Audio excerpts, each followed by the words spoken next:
I'm Jimmy. Today's day 219 of reading. Today I'm reading Harry Potter and the Goblet of Fire. Let's get started. We're on page 84. Muggle women wear them, Archie. Not the men. They wear these, said the ministry wizard, and he brandished the pinstripe trousers. I'm not putting them on, said old Archie in indignation. I like a healthy breeze round my privates. Thanks. Hermione was overcome with such a strong fit of giggles at this point that she had to duck out of the keek and only returned when Archie had collected his water and moved away. Walking more slowly now, because of the weight of the water, they made their way back through the campsite. Here and there, they saw more familiar faces. Other Hogwarts students with their families.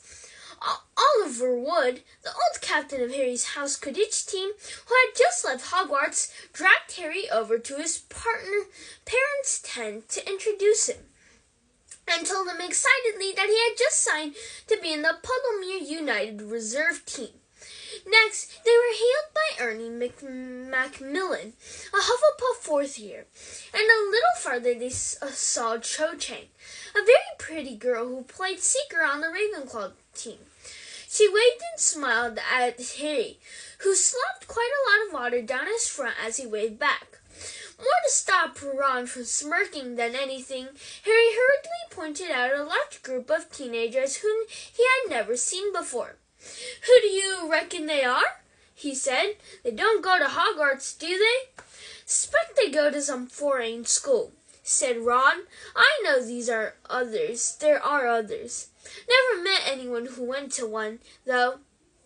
Bill had a pen friend at a school in Brazil, but this was years and years ago, and he wanted to go on an exchange trip, but Mom and Dad couldn't afford it. His pen friend got all offended when he said he wasn't going and sent him a cursed hat. It made his ears shrivel up. Harry laughed but didn't voice the amazement he felt at hearing about other wizarding schools. He supposed that he saw the representatives of so many nationalities in the campsite that had been stupid not to realize that Hogwarts couldn't be the only one. He glanced at Hermione, who looked utterly unsurprised about the information. No doubt she had run across the news about other wizarding schools in some book or other. You've been ages, said George, when they finally got back to the Weasleys' tents. Met a few people, said Ron, setting the water down. You not got that fire started yet? Dad's having fun with the matches, said Fred. Mr. Weasley was having no success at all in lighting the fire, but it wasn't for lack of trying. Splintered matches littered the ground around him, but he looked as though he was having the time of his life. Oops, he said, as he managed to light a match and promptly dropped it in surprise.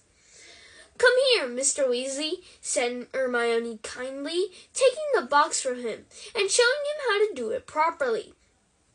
At last they got the fire lit, though it was at least another hour before it was hot enough to cook anything. There was plenty to watch while they waited. However, the tent seemed to be pitched right alongside a kind of thoroughfare to the field, and ministry members kept hurrying up and down it, greeting Mr. Weasley cordially as they passed. Mr. Weasley kept up a running commentary, mainly for Harry's and Hermione's benefit. His own children knew too much about the ministry to be greatly interested. That was Cuthbert Mockridge, head of the Goblin Liaison Office. Here comes Gilbert Wimple. He's with the Committee on Experimental Charms. He's had those horns for a while now. Hello, Arnie. Arnold Peasgood. He's an Obliviator, member of the Accidental Magical Reverse Squad, and that's Bode and Croaker. They're unspeakables. They're what? From the Department of Mysteries. Top secret. No idea what they get up to.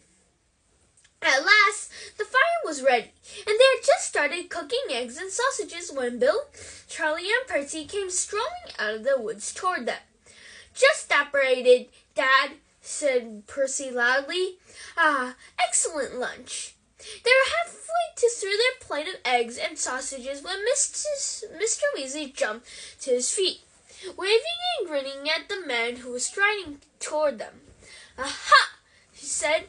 "The man of the moment, Ludo." Ludo Bagman was easily the most noticeable person Harry had seen so far, even including old Archie in his flowered nightdress. He was wearing long Quidditch robes in thick horizontal stripes of bright yellow and black. An enormous picture of a wasp was splashed across his chest. He had the look of a powerfully built man gone slightly to seed. The robes were stretched tightly across a large belly he surely had not had in the days when he had played Quidditch for England.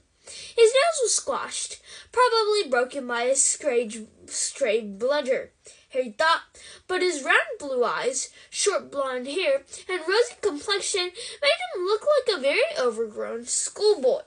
"Ahoy there!" Bagman called happily. He was walking as though he had springs attached to the balls of his feet, and was plainly in a state of wild excitement. "Arthur, old man," he puffed as he reached the campfire. "What a day, eh? What a day! Could we have asked for more perfect weather? A cloudless night coming, and hardly a hiccup in the arrangements. Not much for me to do." Behind him, a group of haggard-looking Ministry wizards rushed past, pointing at the distant evidence of some sort of magical fire that was sending violent sparks 20 feet into the air. Percy hurried forward with his hands outstretched. Apparently, his disapproval of the way Ludo Bagman ran his department did not prevent him from wanting to make a good impression. "Ah, yes," said Mr. Weasley, grinning. "This is my son, Percy. He's just started at the Ministry. And this is Fred. No, George. Sorry, that's Fred. Bill, Charlie, Ron. My daughter, Ginny, and Ron's friends, Hermione Granger and Harry Potter."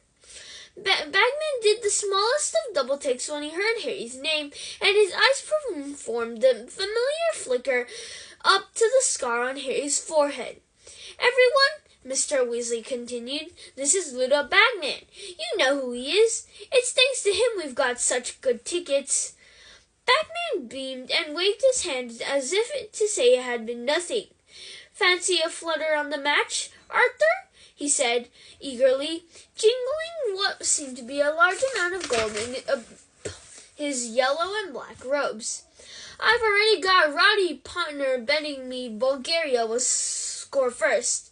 I offered him nice odds, considering Ireland's first three are the strongest I've seen in years, and little Agatha Timms had put up half shares in her eel farm on a week-long match."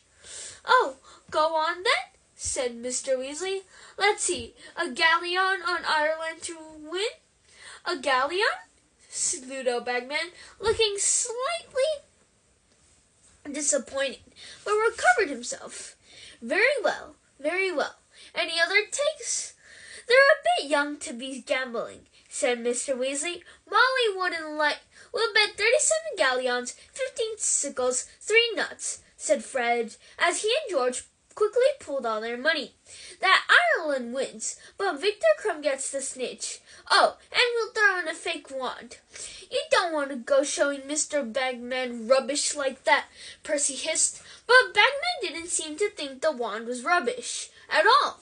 On the contrary, his boyish face shone with excitement as he took it from Fred, and when the wand gave a loud squawk and turned into a rubber chicken, Bagman roared with laughter. "Excellent! I haven't seen one that convincing in years. I'd pay 5 galleons for that." Percy froze in an attitude of stunned disapproval. "Boys," said Mr. Weasley under his breath, "I don't want you betting. That's all your savings. Your mother—" "Don't be a spoil-sport, Arthur," boomed Ludo Bagman, rattling his pockets excitedly. "They're old enough to know what they want. You reckon Ireland will win, but Crumb will get the snitch? Not a chance, boys. Not a chance. I'll give you excellent odds on that one. We'll add 5 galleons